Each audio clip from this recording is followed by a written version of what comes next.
Can I substitute yeast with baking powder in any recipe that calls for yeast? Hey there! Welcome back to our cooking channel. Today, we'll be addressing a common question. Can you substitute yeast with baking powder in any recipe that calls for yeast? Let's find out.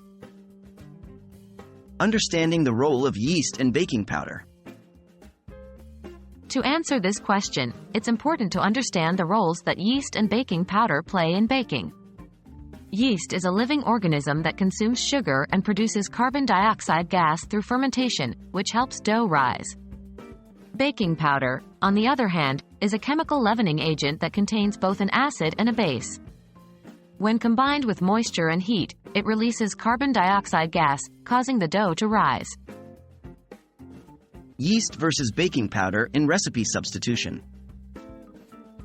While yeast and baking powder both contribute to the leavening process, they have distinct differences. Yeast requires time for fermentation, which results in a unique flavor and texture in baked goods. On the other hand, baking powder acts quickly, producing immediate results without the need for fermentation. Therefore, it is not always possible to substitute yeast with baking powder in any recipe. Substitution considerations. The decision to substitute yeast with baking powder depends on the specific recipe and the desired outcome. Here are a few key considerations. 3.1 Recipe type. Certain recipes rely heavily on yeast for their texture and flavor, such as bread and pizza dough. In these cases, substituting yeast with baking powder is not recommended. The long fermentation process and distinctive taste of yeast cannot be replicated by using baking powder alone. 3.2 Rising time. If you're short on time and a recipe requires an extended rising period, using baking powder as a substitute might be more convenient. Baking powder acts quickly and allows for faster preparation. However, keep in mind that the resulting texture and flavor may differ from the original recipe. 3.3 Proportions and adjustments. When substituting yeast with baking powder, you'll need to consider the proportions. A general guideline is to use about 1 teaspoon of baking powder per cup of flour.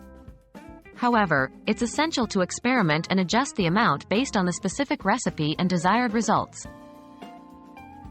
In conclusion, while yeast and baking powder are both leavening agents, they have distinct characteristics that make a one-to-one substitution challenging in many recipes. Yeast provides unique flavor and texture through fermentation, while baking powder offers quick leavening without the need for fermentation. It's best to follow the recipe as directed, but if you need to substitute yeast with baking powder, consider the recipe type, rising time, and necessary adjustments.